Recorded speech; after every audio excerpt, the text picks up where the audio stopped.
Boa noite, pessoal, tudo bem com vocês?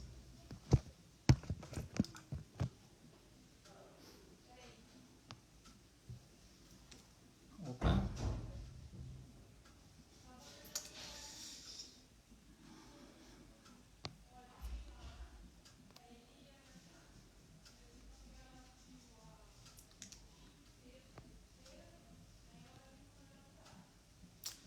Rebequita, ¿dónde estás, muchacha?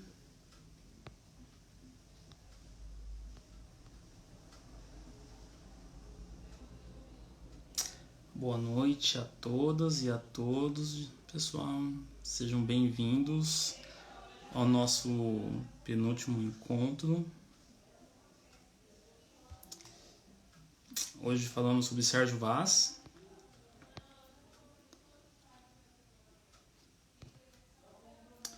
E somos eu e a professora Rebeca, que não está aqui ainda. Ai, meu Deus.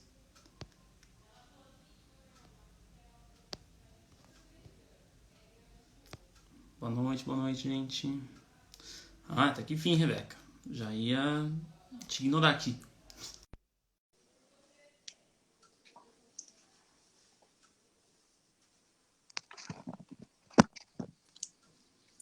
Boa noite, Rebeca.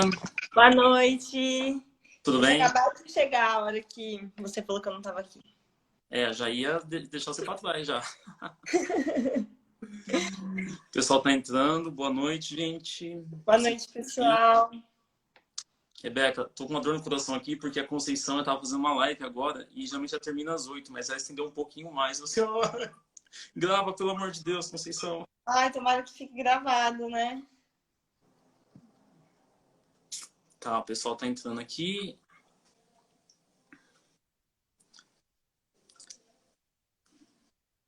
Onde você vai sair hoje, Rebeca? Oi? Rebeca, você vai sair depois da live? Como assim sair? Sabe que eu coloquei um brinco? Não se esqueça, tá? Quarentena. Não saio Sei que você tá não. de férias, né? Mas quarentena. Gente, eu fico em casa. Nossa, faz muito tempo que eu não saio. No máximo, algumas pessoas da minha família vêm aqui, tipo minha mãe, meus irmãos. Mas é o máximo. E você, como tá de quarentena? Tá, estamos indo, né? É uma pergunta bem retórica, assim, né? Bem, a gente não tá não, mas sobrevivendo aí um dia de cada vez. Lendo bastante e agora de férias por uma semana, vendo todas as séries possíveis que eu não vi, colocando em ordem. Que gostoso. Eu tô voltando para umas leituras que eu tinha deixado, fazia tempo. Voltei para Chimamanda, voltei para Helena Ferrante, além de agora estar lendo a literatura periférica, né? Eu vi que você postou uma foto esses dias. Eu coloquei como meta, assim, eu tenho que ler alguma coisa do doutorado, mas eu vou começar ainda. Até acabar as férias eu leio alguma coisa do doutorado. Mas eu li bastante slam, inclusive chegou meus livros. Na verdade, meu irmão foi pra casa da minha mãe, buscou os livros, depois se eu te empresto. É uma coleçãozinha de Do só slam. slam. Que Sim, legal. Tá falhando? Mas pra deve mim estar não. falhando. Ah, então acho que é algumas conexões só. Porque a nossa tá parecendo que tá normal. Sim, só dá um eco às vezes, mas eu não sei se é a minha voz, se é a sua.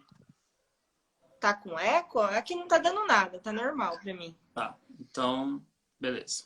E aí, vamos começar? Bora começar, Rebeca. Hoje a gente fala de um cara aí super... já tem um nome, né, na sociedade, de certo modo. E eu fiquei esperando seu arquivo, que você não me mandou. Eu mandei, tá aí? Ah, você mandou no e-mail?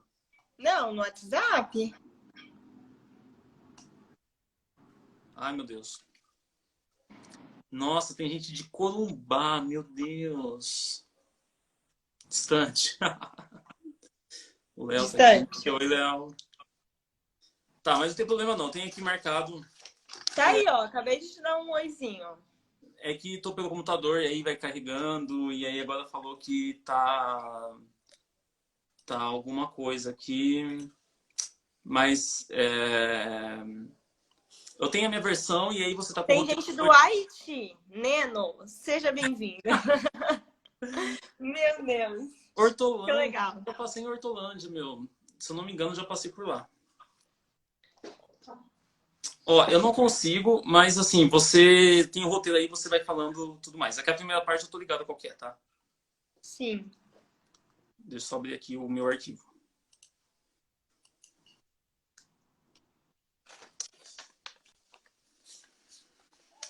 Ah, eu perdi, achei. E aqui. O pessoal entrou. Bom, já temos aí um público. Recife, Itajaí, Porto Alegre. Goiás. A galera. A Frida vai ministrar o curso de novo. Ela sempre gosta de participar. Carapicuíba. Carapicuíba. Eu morava em Osasco. A galera aí de Carapicuíba, olha... Osasco. A Baleia não participa. A Baleia fica sentadinha aqui porque é um pouquinho pesada. Deixa ela ali. Sim. Vamos começar então, Bom, Rebeca? vamos lá, que a gente tá muito faladeiro. Pessoal, então hoje falamos sobre o autor Sérgio Vaz. Semana passada a gente falou sobre o Gonçalves Dias, né? o Giovanni Martins. A live tá salva aqui também. Eu mandei ontem um e-mail para quem se inscreveu no curso, indicando aí, tá? Tá gravado e enfim. E a gente começa então a nossa aula de hoje. Começa então, Rebeca. Contra a arte domingueira que defeca em nossa sala e nos hipnotiza no colo da poltrona, contra a barbárie que é a falta de bicicletas, cinemas, museu, teatro, espaços para o acesso à produção cultural, contra reis e rainhas do castelo globalizado e quadril avantajado, contra o capital que ignora o interior a favor do exterior. Miami para eles, Miami para nós. Contra os carrascos e as vítimas do sistema, contra os covardes e os eruditos do aquário, contra o artista serviçal escravo da vaidade, contra os vampiros das verbas públicas e da arte privada. A arte que liberta não pode vir da mão que escraviza. Por uma periferia que nos une pelo amor, pela dor e pela cor. É tudo nosso. E esse é o fragmento, gente, do Manifesto de Antropofagia Periférica, que o Sérgio Vaz escreveu lá em 2007, num evento que aconteceu na periferia. E a gente pensou começar com esses fragmentos, na verdade, um fragmento do manifesto, não é nada extenso, a gente mandou para vocês por e-mail, porque resume muito bem quais são os princípios do Sérgio Vaz, né? Eu acho que passa exatamente, sim, não só em relação à escrita, mas ele enquanto pessoa, né? Ele enquanto um agitador cultural. Falar do Sérgio Vaz é falar de um cara que pensa uma democratização do acesso à cultura e que não fica ligado apenas ao texto literário. E a gente vai, então, apresentar um pouco desse autor aqui. Sim, quem é Sérgio Vaz? Caio, vamos lá, quem é o Sérgio Vaz? Gente, o Sérgio Vaz, ele é um cara que nasceu aí em plena ditadura, né? Lá em 64, em Minas Gerais. Só que aí, aos 5 anos, ele veio para São Paulo. E como ele nasceu nesse período da ditadura, se a gente pensar nos anos 70, anos 80, as perspectivas de vida era você conseguir um bom emprego, né? E ele vai trabalhar em fábrica. E mais do que isso, eu acho importante a gente pensar como ele começa a escrever, né? Porque antes de começar a trabalhar nas fábricas, eu fui prestar o exército e eu estava cantando uma música aleatória e até do que Geraldo Vandré, vem, Sim. vamos embora, que esperar não é saber. E que de repente alguém vai e chama a atenção dele, fala assim, o que você está cantando aí? E aí que ele começa então a observar a partir desse episódio essa força social que o texto tem naquele momento, né? Ele estava musicalizando. E que é interessante que, assim, ele começa com a música e o Sérgio Vaz, pessoal, ele vai pincelar um pouco de tudo ali, né? Eu fui pesquisar bem, sabe, sobre a vida dele. Desde Islã já participar, já cantou também, só que aí agora, assim, compôs músicas. Compôs várias músicas. E ele começa com um projeto, na verdade, eu acho que isso é uma tendência já, só que eu acredito que daqui a uns 10 anos isso vai ser didatizado nos materiais didáticos, que ele começa trazendo um movimento que é a sua produção que surge na periferia, né? Como ele começa com esse movimento. E que, num princípio, começa num bar, pensando só numa espécie de sarau, só que depois ele amplia esse espaço, simbologicamente falando, para não só acesso à literatura como sarau, mas, assim, a todas as artes possíveis. Que ele vai criar, então, né, Rebeca? A coperiferia. Coperifa. Coperifa, desculpa, coperiferia não, coperifa.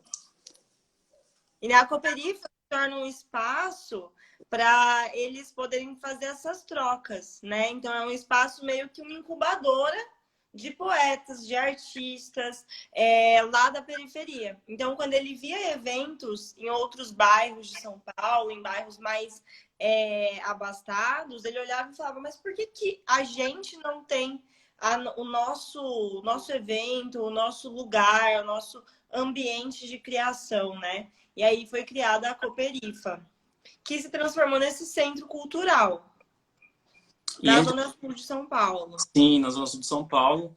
E é interessante falar que quando a gente pensa no Sérgio Vaz, é difícil você achar alguma entrevista que ele não se posicione em relação à produção literária. É literatura marginal, é literatura de periferia, ou outros tantos nomes que nós temos aí em relação à produção. E ele enfatiza inúmeras vezes que é literatura de periferia, né? Ele coloca esse adjetivo que muita gente usa para menosprezar a pessoa, né? Ah, você é da periferia, e ele vai ressignificar e vai marcar sua identidade. É uma literatura de qualidade feita na periferia. Sim, ele até coloca como ele fez essa apropriação com o nome, né? Então as pessoas falavam, aquele poeta da periferia, aquele poeta periférico, de maneira ofensiva. Só que ele se apropriou e falou, não, eu tenho orgulho de ser da periferia, que é na periferia que realmente tem os verdadeiros artistas, né? É isso que ele já traz aí em relação a essa poesia de periferia. E, pessoal, tem alguns livros que, na verdade, eu sabia que eu tinha alguma coisa de literatura contemporânea, mas, assim, eu fui numa feira, comprei vários e não tinha lido ainda. Mas tem esse livro aqui, ó, que é da Ana Lúcia, não, desculpa, Lúcia só, Tenina, e que se chama Cuidado com os Poetas, Literatura e Periferia na Cidade de São Paulo. E que, na verdade, ela foi apadrinhada aí pela autora que a gente mencionou na passada, que é a Regina, esqueci o sobrenome dela, aquele nome peculiar. Da Caltane. Sim. E ela vai trazer esse olhar, assim, literatura de periferia ou marginal. E eu acho interessante que ela coloca assim, o correto é literatura marginal de periferia. Porque, segundo a teoria delas, aqui é resultado de uma tese muito bem fundamentada, ela vai trazer essa questão da marginalidade, né? Nós temos vários tipos, várias margens, né?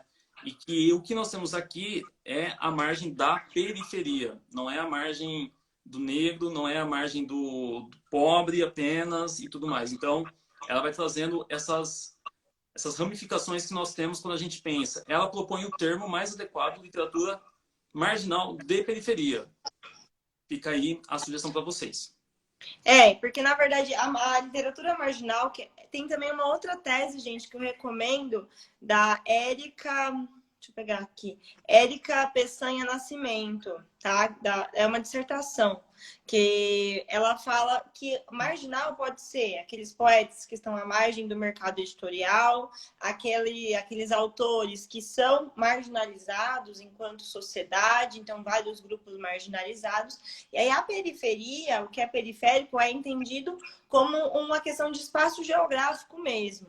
Aqueles autores, aqueles poetas que são da periferia, que retratam a periferia e que se autodenominam da periferia. Eu acho que a questão da autodenominação é muito significativa para a gente conceber esse conceito. É interessante que, enfim, acaba ressignificando essa terminologia, que é muito normal você ouvir questionamentos, né? É o certo é literatura de periferia, literatura marginal, qual que é o mais adequado? Você não está fragmentando, você não está silenciando, né? Criando um outro estereótipo em cima dessas terminologias. A sugestão, pessoal, é você pegar um recorte de um teórico que você gosta e defendê-lo. É isso. Eu acho que não vem vocês fazendo... Essas discussões não cabem nós aqui, tá? Pode deixar que eu vou fazer uns posts lá na minha página dos livros que a gente menciona aqui hoje, Sérgio Vaz e tudo mais, tá bom, gente? E tudo começa com um sarau, Rebeca. Você já participou de um sarau? Já. Na Unespar, na UEL. Na UEL. É interessante pensar na UEL. Vários saraus na UEL. Eu participo todo ano de um sarau no colégio. E quando a gente pensa no sarau, a gente tem algumas ideias...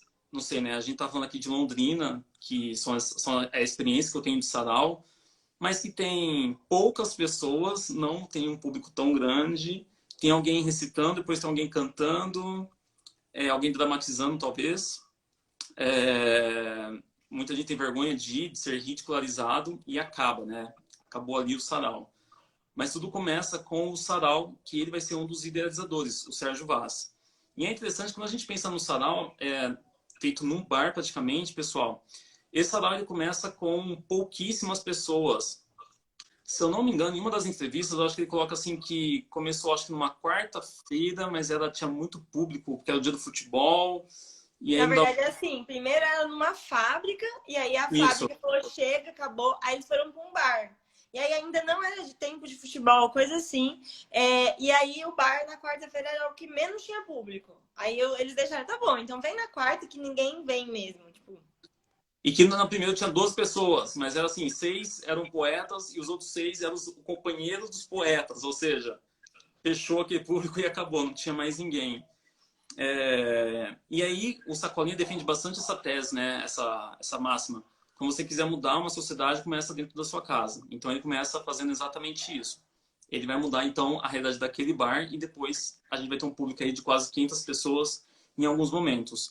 E quando a gente pensa no salão, é interessante você observar que ele é aberto. Então tem um microfone lá, você vai lá, se manifesta, e que é interessante que ele traz essa reflexão do que seria a literatura ou a poesia que é apresentada, declamada naquele espaço. O microfone é um instrumento de poder naquele momento. E que eles não estão preocupados se o que a pessoa faz é uma poesia ou não. Às vezes é apenas uma catarse, né? Você fala que está engasgado para você e pronto. E que pode ser rimado ou não. Outras, tem pessoas que têm aquele cuidado de ficar se preocupando com a rima, a estética e tudo mais. E outros já chegam lá totalmente modernistas, né? Pós-modernistas, trazendo uma literatura muito mais extensa. E são produções voláteis, ou seja, não são fixas.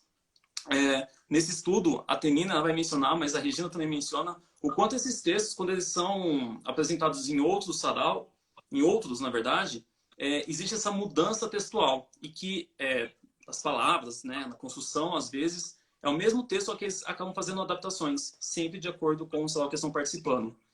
E que esse que foi idealizado pelo o Sérgio Vaz não é o único, tá, pessoal? Temos vários aqui. Eu pesquisei alguns nomes famosos também, que as pessoas que frequentam o do Sérgio Vaz também frequentam esses outros também. Ai, meu Deus, cadê os nomes? Aqui. É o Sarau do Binho, o Sarau do Fundão, o Sarau Poesia na Brasa, Sarau Elo da Corrente, Sarau do Ademar, Sarau Suburbano e tantos outros que tem aí, pessoal. Então, não é único, não foi o primeiro e não existe apenas esse, tá? Então, só para que vocês entendam um pouco esse contexto da produção do sarau. E que eu acho interessante porque a gente acaba dando voz a muitas pessoas que não têm, né? E no exercício que a gente vai falar aqui de alguns textos, eu e a Rebeca, a gente viu um texto do Manuel Bandeira, aquele do bicho, Rebeca. o bicho, que ele fala, eu vi no pátio um bicho mexendo no lixo. O bicho não era um cão, não era um gato, não era um rato. O bicho, meu Deus, era um homem. Então ele traz isso. E aí tem como conversar, esse poema conversa com o do Sérgio Vaz, né? Que o Que é o próprio gente. Sérgio Vaz faz essa Sim. assimilação. E é um que se chama Gente Miúda, fica aí a sugestão para vocês. É interessante você observar que nesse poema, enquanto nesse O Bicho do Manuel Bandeira eu tenho uma animalização do sujeito, né, que aparece, já no do Sérgio Vaz eu tenho essa humanização. Então eu tenho perspectivas diferentes em relação ao mesmo fato. Então é Sim, interessante a gente observar isso daí que ele acaba fazendo. Mas vamos sim. começar a falar então em relação à sua produção, né, Rebeca? Senão a gente fala. Rapidinho, deixa eu só retomar aqui uma coisa que trouxeram do Ferres, ou Ferrez. Gente, a pronúncia de nome é complicado para mim, tá? Que o Ferrez, com o livro Capão do Pecado, acho que é o nome do livro, foi um dos primeiros livros, assim, desse último momento da periferia, tá? E ele realmente, ele se autodenomina como marginal. E eu acho que essa questão de você pegar um teórico e tal, eu acho que a gente tem que entender essa questão dos nomes, marginal e periférico, só que a gente não quer trazer essa questão de forma tão polêmica aqui para esse momento, porque a nossa intenção foi delimitar também geograficamente e também com essa visão de que é longe do centro, que até o Paulo Sérgio trouxe, né? Então, tudo que é periférico é o que é longe do centro. E o Paulo Sérgio trouxe essa contribuição de que na Bahia não funciona isso, né? Não funciona essa denominação. Daí eu acho interessante a gente ter essa troca também, viu, gente? Bem legal.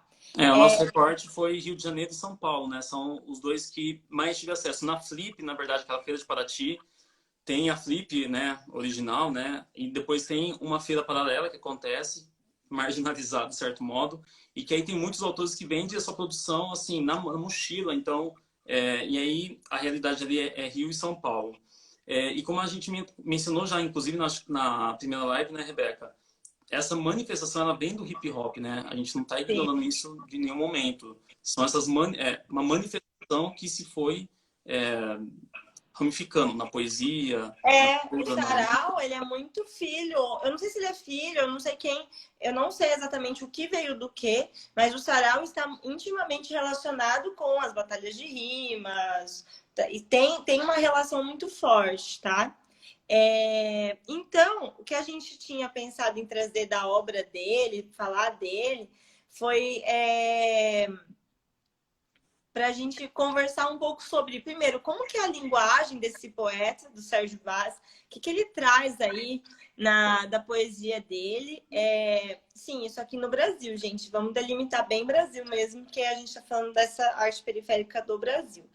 As referências musicais, né, Caio? Tem muita referência musical. Tem um conto, uma crônica que ele escreveu, que ele fala de vários artistas. Ele tá falando acho que, magia negra. E aí ele vai falando, fulano é magia negra, fulano é magia negra. Fulano, gente, falando de Emicida, falando de... então ele vai denominando ali músicos, cantores, poetas. Então tem uma referência musical.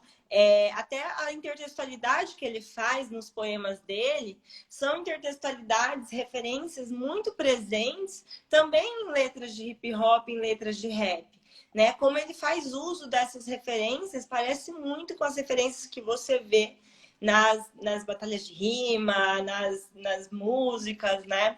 Etc. Inclusive, só um adendo, eu já o conheci presencialmente, eu fui numa escola que eu trabalho. E foi... Conta aí essa experiência de conhecer um poeta desse. Na verdade, uma coisa bem repentina, assim. Avisaram, tipo, às 7 da manhã que o Sérgio Vaz ia na escola às 11 da manhã. Isso foi em 2018 ou 2019, não lembro agora. E aí eu lembro que no primeiro ano eu estava trabalhando humanismo, no segundo ano eu estava trabalhando Semana de Arte Moderna e no terceiro ano eu estava trabalhando literatura de autoria feminina. Quando falaram isso, eu pensei, vou socar Sérgio Vaz na aula hoje. 11 horas, todo mundo vai saber quem que é o Sérgio Vaz. Vai decorar poesia. Vai decorar poesia. Então, no primeiro ano, eu peguei algum texto que fazia analogia com o Alto da Barca do Inferno, que eu estava trabalhando naquele momento. Um texto assim, que eu tinha digitado aqui por acaso. No segundo ano, eu trabalhei com esse manifesto de antropofagia periférica. No terceiro ano, eu peguei, eu acho, um texto qualquer dele, fiz uma comparação para eu poder falar do Sérgio Vaz naquele momento. E quando ele chegou na aula, ele deixa bem clara essa questão, né, das suas experiências. Que ele começou mostrando numa escola que ele visitou, falou o seguinte: a música, ela é literatura, né? A letra da música, não posso ignorar isso. E que se a gente pensar, né, desde o trovadorismo, eu tenho essa musicalidade presente na música, na poesia. É que ela mudou ao longo do tempo, só que essa questão da musicalidade não é inédita, né? É que se ignorou isso por um certo tempo e vai ficar muito mais forte. Eu acho que depois o Vinícius de Moraes e também essas manifestações acontecem, né? Dos anos 60, 70, essa redemocratização que nós temos da cultura. Então, ele deixa claro que uma música, a letra da música, ela é um texto literário. Isso para ele é nítido. E as suas influências são totalmente assim do rap. Tá? Sim, sim. É bem interessante a gente pensar, até isso que você trouxe aí, de como você trabalhou no primeiro, segundo, terceiro ano, você conseguiu estabelecer essas comparações, porque isso se faz possível por causa da versatilidade desse escritor. Porque ele Eu acho que isso mostra muito de como ele como é literatura, né? Então, a literariedade dele. Ele escreve prosa e poesia, ele escreve haikai, ele se aproxima do modernismo, ele se distancia do modernismo muitas vezes, se aproxima do rap, do hip hop. Então, a gente tem ali um Sérgio Vaz que às vezes vai parecer com o Cacaso, e tem um Sérgio Vaz que muitas vezes vai parecer com Vinícius de Moraes. Mas parece que ele perde a originalidade, mas de forma alguma. É muito mais uma aproximação poética. Ele mantém a originalidade, mas a poesia dele tem um intercâmbio fácil com diversos autores. Isso mostra muito essa literariedade. E ele é um cara muito leitor, né? Ele fala em várias entrevistas o quanto ele lia, tipo, clássicos. Ele leu Dom Quixote, se identificou novíssimo. Meu Dom Quixote, Jesus, suei para ler. E novinho, ele já se identificou com Dom Quixote. Ele também tem uma referência que eu acho interessante, que é do autor chileno. Ai, meu Deus, esqueci o nome dele. Neruda. Neruda. E assim, são poucas pessoas na vida que eu conheço assim, eu tô lendo Neruda. E ele fala que Neruda um é livro, isso. por muitos anos, ele ficou lendo Neruda, sabe? Aí você acaba vendo que ele... a gente vê esses reflexos, né, das suas leituras na sua produção literária, como a Rebeca acabou colocando. E ele fala que quando ele era novo, ele gostava de jogar futebol, ele era da periferia, então, e aí ao mesmo tempo ele gostava de poesia. E ele não se identificava tanto. E até viver nesse momento de ditadura, ele traz como crítica em vários textos dele que se vivia na ditadura na periferia, mas nem se sabia direito o que era ditadura, o que estava acontecendo. Né? E aí ele só foi descobrir nesse episódio aí do Exército, em que ele estava cantando uma música que taxaram de comunista, etc. Sim. Então, olha lá. A gente tem dentro dessa linguagem dele, da poesia dele, polissemia, muita polissemia. Ele usa vários termos polissêmicos. Por exemplo, um trecho de um poema dele. Tem gente à venda na vida, que nem desconfia à venda nos olhos. Então, eu estou trabalhando aí com essa polissemia, com os possíveis sentidos da palavra venda, e trabalhando com esse intercâmbio aí de você estar à venda e você ter uma venda nos seus olhos, né? Então, a gente tem ali várias metáforas também. Tem um poema lindo dele. Gente, ele publica muito no Instagram também, tá? Então, E é importante observar isso, né? Porque ele vai ter um boom aí, eu acho que 2013, se não me engano, 2012, no Facebook, que é onde ele mais publicava, né? Depois ele passou para o Instagram. É interessante observar essa questão da literatura viral, como influenciou na repercussão do seu nome, né? Como que mudou, né, os meios. E eu acho que nisso a tecnologia, a internet trouxe... O Insta dele, gente, é Poeta SV. E eu acho que como a tecnologia hoje conseguiu democratizar um pouco, é claro que a gente não está trabalhando aqui com uma visão utópica, né? Claro que a utopia é para o futuro, mas para agora a gente não está tão democratizada assim, mas ela democratiza um pouco, né? Esse poema, inclusive, é muito comum no Instagram, rola bastante. Quando o tempo fica ruim, a chuva que tem dentro da gente deixa os dias secos e os olhos afogados. E aí vai. Né? E aí ele vai trazer bastante coisa. Então, ele faz essa metáfora, ele usa esse uso metafórico o tempo inteiro, de uma assimilação do que está fora com o que está dentro, como eu posso explicar os sentimentos a partir da visão de uma cidade, de um lugar urbano, né? E aí ele traz lá. E você garoa pela noite à procura de abrigo nas marquises. Olha só, toda uma visão metafórica da cidade com o interior da pessoa. A intertextualidade, ele é um poeta que faz muito uso da intertextualidade nos seus textos, nos seus poemas. Tem até, gente, uma foto que ele publicou, que acho que deu uma boa viralizada, não sei se foi ele que publicou inicialmente, de um rapaz, aparentemente um rapaz em situação de rua, um rapaz numa situação complicada financeira, no colo da estátua do Drummond, no Rio. E aí ele colocou esse poema. Drummond, há pedras demais em nossos caminhos, há pedras demais em nossos corações. Viver dói, o resto é poesia. Então, a gente tem aí uma intertextualidade muito presente, né? E a gente tem as questões sociais também, né, Rebeca? Antes de Sim, falar que das aí questões tem muito tema, sociais, né? não é, Nossa, tem tem muito tema. ele fala muito bem, né? E eu lembro que ele falou assim uma frase que eu acho que é o que eu levo para a vida, assim, aprenda a sonhar com as mãos. E que ele não é nada utópico, tá, gente? A gente vai falar disso daqui a pouco, em algumas entrevistas. Ele é bem realista. Ele não acredita em grandes mudanças sociais, infelizmente. Não infelizmente por não acreditar, mas porque é triste pensar que não vai ter uma mudança social. Sim. Mas ele tem esse olhar para a realidade, especialmente para a educação, né? Ele traz constantemente essa ideia do quanto que a educação ela é motor para uma transformação social urgente. Mas que, numa outra crônica dele, ele tem esses 3 livros aqui, pessoal. Ó.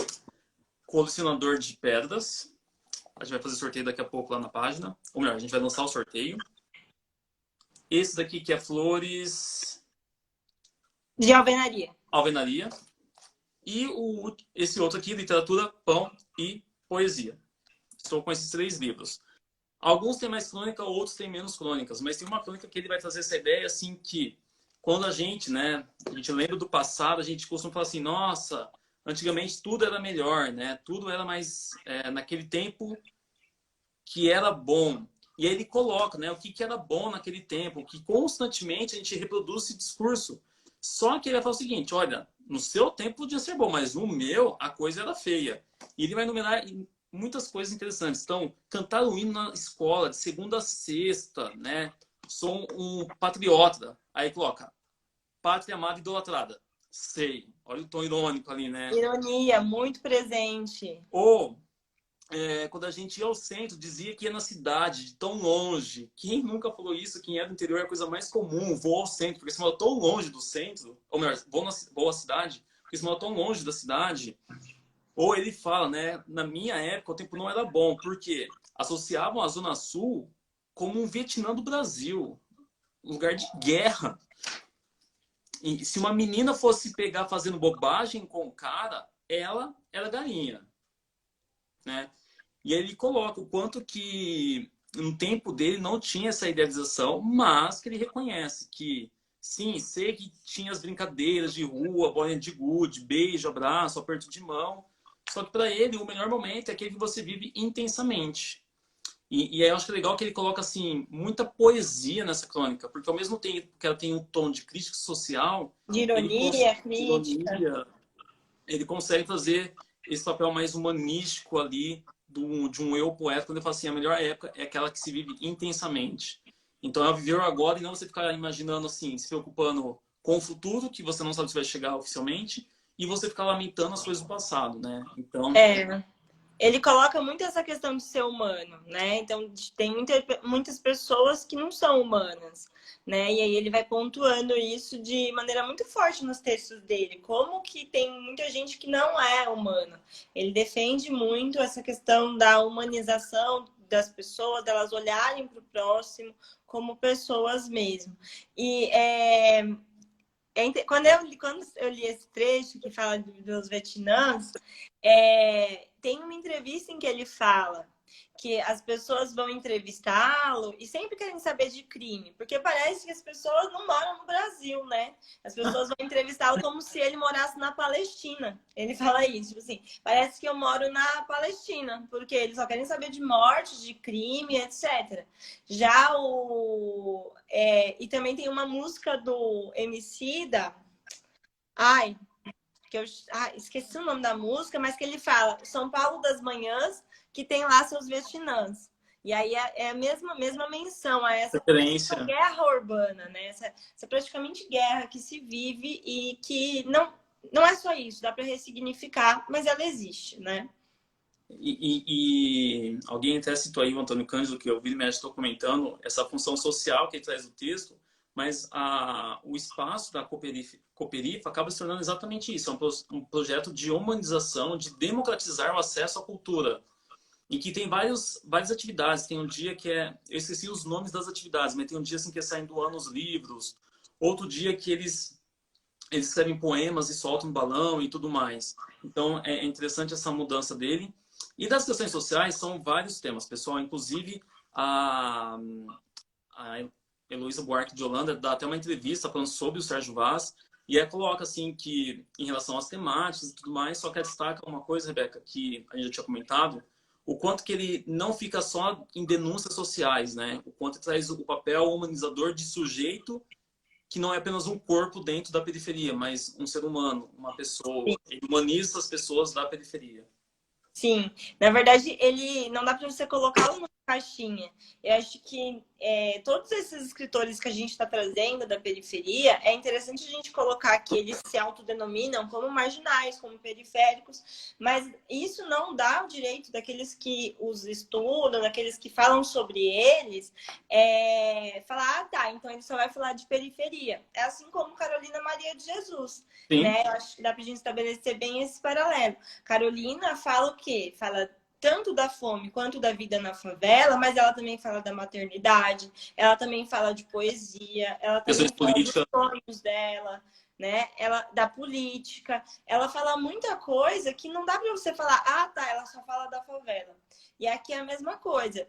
O Sérgio Vaz, o Sacolinha, o Giovanni, eles se colocam também como, eu acho que isso diferencia muito esses autores, porque eles se colocam como agitadores, como agentes de mudança cultural. Por mais que o Sérgio Vaz ele não acredite numa mudança tão ampla, porque a gente sabe que como que o sistema funciona, né? Mas ele acredita que há direitos que podem ser conquistados, né? E aí ele traz essa visão de pequenas mudanças, e ele é um agente, ele se coloca como agente, como motor dessas mudanças. Deixa eu fazer um adendo só para um ajuste assim, é que do Sérgio Vaz, quando ele não pensa em grandes mudanças sociais, pessoal, ele traz aquela célebre frase do Graciliano Ramos, né? Governo é governo. Então, vejam, pós-ditadura conquistamos direitos que agora estamos perdendo, né? Os trabalhadores. Então, é mais essa perspectiva que conquistamos direito, mas perdemos também. É assim, a gente dá um passo e dois para trás, sabe? É exatamente isso que ele falou. Ele falou, vivemos um tempo, né? Sabemos que tempo foi, né, gente? Então, vivemos um tempo em que alguns direitos foram conquistados, não se vivia mil maravilhas, mas alguns direitos foram conquistados. Só que chegou um momento em que via-se pessoas pobres indo para Disney. Pessoas pobres podendo estudar, né? E aí as pessoas a elite, a classe dominante, falou, como assim? O que é isso, né? E então isso mudou. E agora, como nas palavras do Sérgio Vaz, numa entrevista, se perde um direito por dia, né? E é essa a questão, é tentar não perder tanto direito, né? Tentar resgatar um pouco aquilo que se tem. E ele traz a educação e a literatura como esse instrumento de conscientização, de transformação. Até tem aquele texto dele que A Vida é Louca, né? Que ele faz essa comparação, essa metáfora, né? Da vida na periferia e essa questão do crime, ele ressignifica tudo isso. Então ele traz lá umas minas cheirando prosa, uns acendendo poesia. Um cara sem Nike no pé, indo para o trampo com o zóio vermelho de tanto ler no ônibus. Então, ele vai trazendo ali a literatura, a educação, como uma maneira de transformação. Ele também tem a poesia de denúncia, né? Aquele texto que o Caio colocou, aquela crônica, bem característico da denúncia. Tem aquele da Maria Fodida. Nossa, é um texto que eu acho que vocês devem conhecer, pessoal. A live vai ficar assim gravada, depois quem perder algum título, resgata a live. Mas a gente vai postar também para vocês. É uma crônica, então a produção dele se mistura em poesia e crônica. E aí tem uma crônica dele em especial que me chamou muita atenção, que vai falar da Maria Fudida, né? Só que o título da crônica é Maria Fudida, só que o nome da personagem é Maria da Ajuda. Então ele tem esse trabalho da construção em relação ao nome do personagem. E que ele vai falar que é uma mulher que nunca soube o que eram os livros e que sua vida era uma sequência de romances sujos, de desgraça e tudo mais. Pegou e largou tudo quanto é doença que os vermes transmitem na nota suja do dinheiro. Ela teve uma vida toda ferrada. Só que aí tem algumas frases que são interessantes a gente refletir, né? Quando ele coloca assim, Sem filhos, Maria Fudida era uma puta velha, filha da puta, que não admitia que era uma velha filha, desculpa, uma velha puta, que o mundo sem pai, gozado e sem gozo pariu. E aí, ela sem filha, ela era uma filha da puta. E aí você vê essa preocupação dele, não só falar do lugar dele enquanto homem, mas, desculpa, não só falar dele em relação ao que ele vive, mas também essa preocupação de mudança social. Ele está trazendo aqui o estereótipo da mulher, né? Quem que é essa mulher puta? Essa mulher que, se for pegada fazendo alguma gracinha com o cara, já é uma puta. E que essa mulher ainda, e aí ele termina fenomenal, falando sobre a questão do feminicídio, uma faca de um cafetão, café com leite, sem açúcar, cortou sua voz com um risco no pescoço à orelha. E o sangue molhou suas palavras e esvaziou suas veias. Mas para quem tinha sífilis na alma, o que era uma buceta a mais na cara? E aí você É vê muito a forte. agressividade nessas palavras, mas de modo mais simbólico, você pensando, né? É uma mulher, não teve filho, não prestava, morreu, é uma mais. E que eu vejo muito esse discurso de talvez como o Estado se comporta em relação a essas tragédias. Com a pandemia, a gente vê os números em relação ao feminicídio assim, gritantes cada vez mais, e as políticas públicas em relação a esses fatos comprovados, com os números sendo banalizados. E aqui também há essa denúncia em relação ao descaso com as mulheres prostituídas e prostitutas, né? Tem isso também. Além disso, a gente tem, eu achei bem legal que ele faz em um trecho, ele fala: pegou e largou tudo quanto é doença que os vermes transmitem na nota suja do dinheiro. E aí depois ele traz, eu achei de uma construção artística, passam alguns parágrafos, ele traz lá: não morreu de gonorreia porque usava camisinha. Ou seja, ela nunca pegou doenças sexuais, porque ela se cuidava. Mas as doenças que ele se remete, sujas, de vermes, é em relação ao dinheiro, né? Então, ele faz essa construção em que essa vida impura, para ele, o que é mais impuro é essa relação com o dinheiro. E esse texto, gente, é de uma construção linguística que mostra essa versatilidade desse poeta, né? E ao E as mesmo tempo, metáforas também, né? São metáforas. não, são metáforas geniais. Tem um trecho que ele fala: por prazer se dava pela metade, por bebida e riso falso se dava por inteiro, por amor, nem fodendo. Então, como que era essa entrega dela, né? Essa entrega de mulher, do seu corpo. Então, por prazer, mais ou menos. Por bebida e riso falso, só vou. Por amor, nem vem que não tem. Né? Mais ou menos essa relação que a gente tem aqui. Então, ele retrata aí uma vida que a gente tem vários paralelos, né? Então, na literatura, nos filmes, a gente vê esse estereótipo da mulher prostituída, da mulher prostituta, que tem um destino que é muito desenhado na literatura, nos filmes, nas artes no geral. E esse poeta que escreveu esse texto é o mesmo que escreveu esse daqui, olha. Deixa eu pegar aqui. Aquele mais bonitinho, né? Nossa, tem um lindo, gente, até chorei. Ele tem essa linguagem transgressora, que o Alberto colocou muito bem, libertina transgressora, e olha como ele consegue mudar essa linguagem.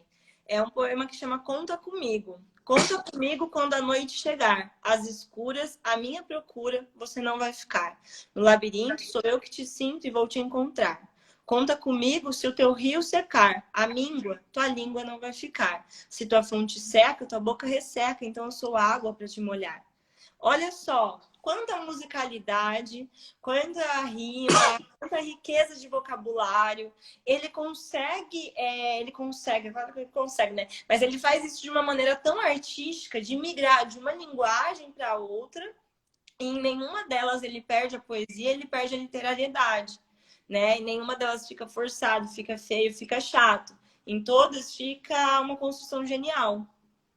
E, Rebeca, é interessante a gente observar que essas construções é onde um pouco a academia acaba ignorando isso, né? Porque igual ele coloca, né? É uma literatura de periferia, ele quer marcar essa identidade. ele tem tudo para ser considerado. Não só ele, mas o Giovanni Martins muda essa literacidade, na verdade, a linguagem poética dele de uma violência brutal na linguagem para uma violência totalmente metafórica, poética. E cadê a academia explorando esse tipo de produção? E isso, pessoal, nós fizemos um recorte nesses 3 livros que nós tivemos fácil acesso aos livros. Tem outros livros, outros autores que eu posso depois deixar em uma postagem de sugerência. Eu pesquisei mais 16 autores, mas que conseguiu o livro ou sai caro o frete, assim, de R$ 30 o frete, porque é distante, ou, na verdade, está esgotado, ou só o cara vende, e aí é mais difícil. E a gente acabou planejando. Esses 3 que você trouxe, até vai ter um sorteio, mas se vocês não ganharem o sorteio, gente, quem não ganhar, se for azarado igual eu, que nunca ganhei um sorteio, no site do Sérgio Vaz, ele tem um site, esqueci agora o nome, mas lá no Instagram dele tem. Ele vende com frete grátis esses livros, viu? E ele autografado. Autografado. Então, gente, super vale a pena, tá? E do Giovanni Martins acha fácil na internet. E o do Sacolinha, inclusive ele entrou aqui em algum momento. Eu acho que eu vi um Sacolinha entrando aqui. Sim, ele também vende diretamente com ele e o frete é grátis. Então... e do Sacolinha tem um que é um e-book que foi lançado agora na quarentena. Tá muito legal. É um dos que a gente vai comentar na próxima live, né? Sim. E a questão que a Rebeca colocou em relação à linguagem, essa preocupação, e eu acho que o que marca os 3 autores é essa preocupação com nós, né, Rebeca? A gente não vê assim um eu, você não vê nenhum egocentrismo, você sempre vê uma pluralidade, nós estamos... Uma fala coletiva. É um discurso totalmente coletivo.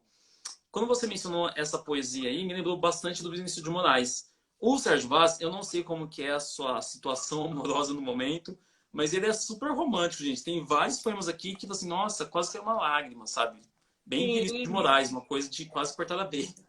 Sim, mas além do amor, além da poesia de denúncia, além da poesia que retrata os problemas sociais, ele também traz algumas questões de existenciais, algumas questões existencialistas. Por exemplo, Deus que me perdoe, mas não quero ir para o céu, porque todas as pessoas que transformam esta vida no inferno dizem que também vão para lá. Então, aqui eu tenho um poema, um pequeno poema, que traz, além dessa crítica social, essa reflexão com a espiritualidade, com a religiosidade. Tem também um outro que chama Simplicidade. No princípio, quando era o verbo, olha a intertextualidade aqui com o texto bíblico, né? De tão pequeno, me achava grande. Uma enorme sombra diante de um sol pequeno. E aí ele vai trazendo uma metáfora, uma comparação com a questão das galáxias, da Via Láctea, do universo, das estrelas e a finitude e infinitude do ser humano. Então, é uma poesia que ultrapassa as barreiras esperadas. Ele trabalha muito com essa quebra de expectativa, em que a gente espera algumas coisas de um poeta da periferia e ele surpreende, ele quebra isso. Até a metalinguagem que ele acaba fazendo também, né? A metapoesia que ele escreve, né, Rebeca? Sim, a metalinguagem, a metapoesia que ele traz. Ele tem um poema que chama Enquadro Poético. Ele faz muita poesia sobre esse fazer poético. Então, ali ele tem até dois versinhos que falam: escrevo porque ouço vozes, umas gritam de coragem, outras de medo. Então, esse refletir sobre o fazer poético, sobre a metalinguística, né? A gente tem muito isso. E eu achei bem interessante, Caio, a questão que ele fala da luta. Em várias entrevistas, ele diferencia a questão da luta e a questão da briga, a questão da raiva, né? Ele fala, a briga é uma coisa que acaba, a luta já não tem fim. Então, assim, você vai brigar por questões sociais? Não, você vai lutar. E a luta é coletiva, a luta é com outros, né? Então, a luta é por direitos. Tem muitos poemas dele que ele fala muito de luta, bora pra luta, tal. Eu lia esses poemas pensando que ele estava falando de trabalho, né? Então, bora trabalhar, né? Etc. Mas o que ele coloca, numa entrevista dele, ele até colocou que ele não gosta de trabalhar, não. Ele até trabalhou, mas ele se coloca ali como vagabundo, como vadio. Tipo assim, nossa, se for para trabalhar, não quero. E aí eu comecei a ver o que ele fala de luta. A luta para ele não é essa luta que a gente coloca ai trabalho. Não, é a luta social mesmo, é a luta coletiva, é a luta por transformação.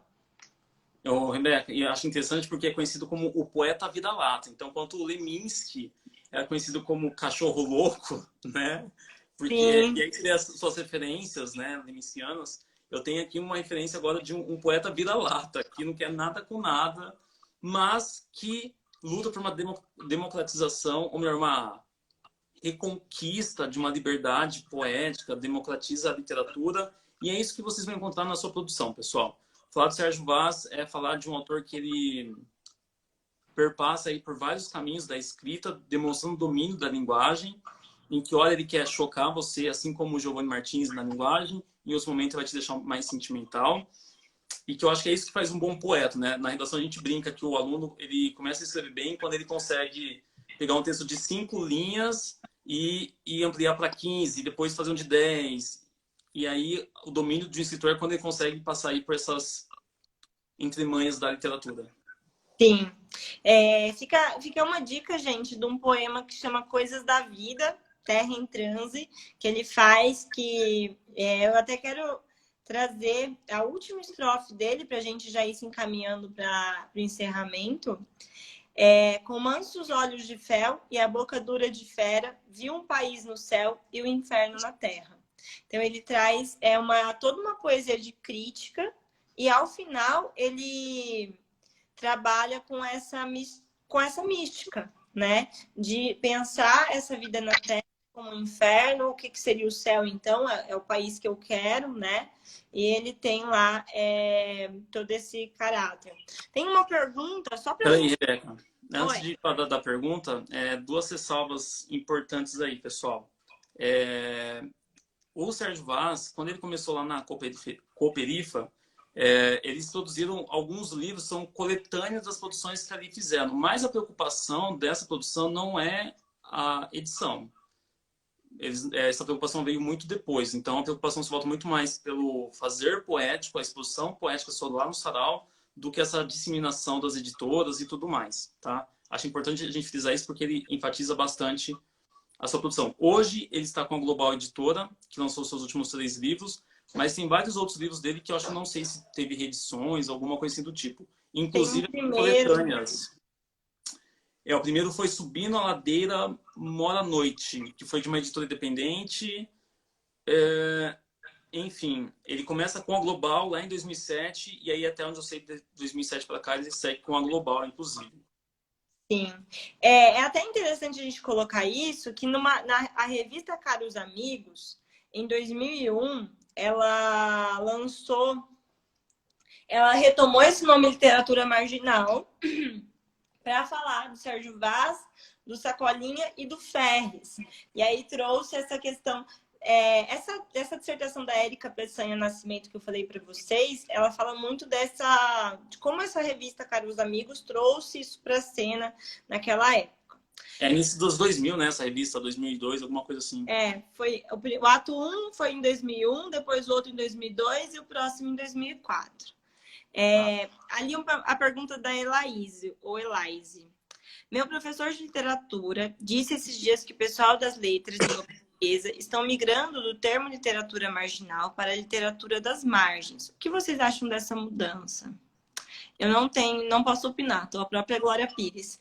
Não sabia, não sabia dessa migração. Na verdade, eu acho que fica muito mais uma oscilação dos termos que estão em voga e termos que não são adequados, sociologicamente falando e tudo mais. Eu li uma resenha há umas 2 semanas que tem um cara que ele acaba com o termo marginal de periferia.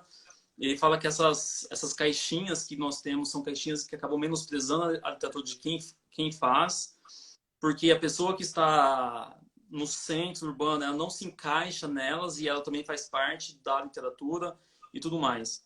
Acho que é uma crítica legal, uma crítica válida, né? Só que ao mesmo tempo eu vou nessa premissa. Eu acho que é levantar a bandeira da onde você veio. Acho que é esse o propósito desses autores.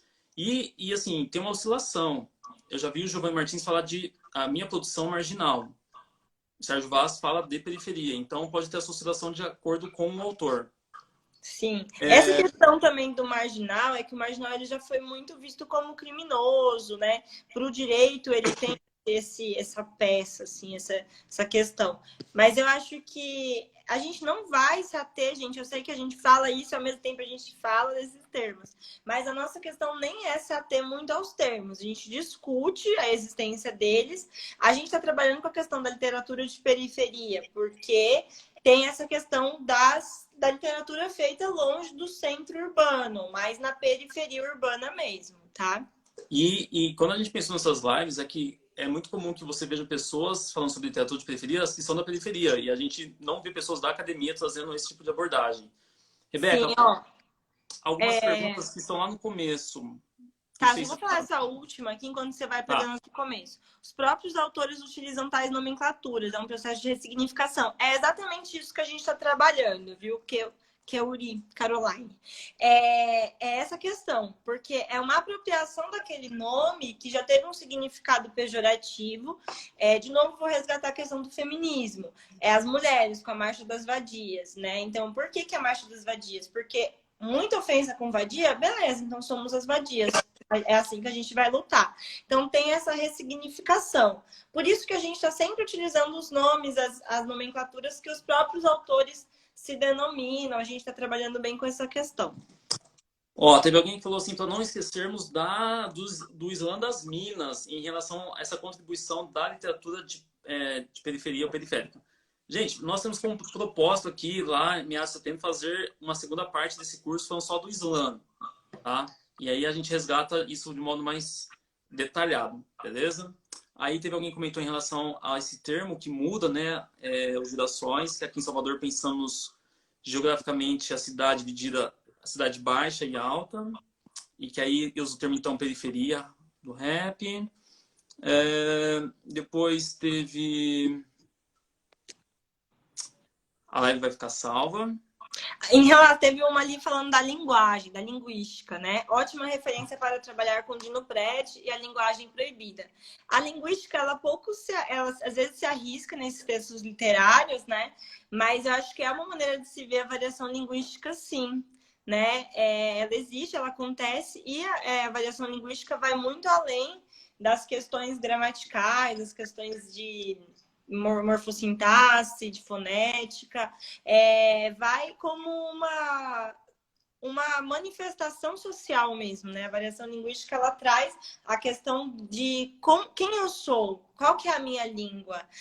O próprio Emicida trabalha muito com isso, né? Ele tem o domínio da norma considerada uma das normas cultas aí, mas, ao mesmo tempo, ele utiliza a linguagem que ele se identifica, a linguagem de que ele é sujeito, né? Temos 2 minutos. 2 minutos. Alguém comentou em relação ao termo vira-lata, também não seria uma mistura do cachorro louco, do Leminski, com o comportamento do Sérgio Vaz? Certamente. Pode ser. Ele, em algumas entrevistas, ele até fala bastante do Chacal e do Paulo Leminski, inclusive as suas influências dos poemas pílulas, né, os haikais que o Paulo Leminski tenta reproduzir lá nos anos 80. E eu acho que foi isso, Rebeca. Aí alguém vai falar sobre a produção dos anos 70, da sua maioria, se não fosse toda, né, ela se volta para a classe burguesa, certamente, e é só após a ditadura que a gente tem essa reconquista, gente. E, Rebeca, estamos terminando. 2 recados. É isso, né? Gente, obrigada, Caio. A gente se vê na quinta, amanhã, né? A gente tem um convite aí, porque nós conseguimos uma live com o autor Sacolinha, gente, que a gente vai falar na quinta-feira sobre ele, e amanhã ele vai estar aqui, ó, conversando com a gente em relação a isso, tá bom? Sobre o certificado, a gente fala no nosso último encontro. Acho que o propósito aqui é mais discutir os textos. Dúvidas também, pode mandar mensagens lá no nosso e-mail. Mas então amanhã a gente tem o convidado às 8 horas, Sacolinha. A gente vai divulgar agora que acabar a live. E estamos à disposição. Os livros, a gente vai subir nos stories, né, Rebeca? Quais são os livros que nós mencionamos hoje. E fica a dica aí para vocês, pessoal. E o sorteio daqui a pouco começa. Tenta aí a sorte, ó. Quem sabe você ganha um livro do Sérgio Vaz. Certamente vale a pena. Obrigada, gente. Beijo. Tchau, tchau, pessoal. Até amanhã, às 8 horas. Boa noite. Bom descanso. Valeu.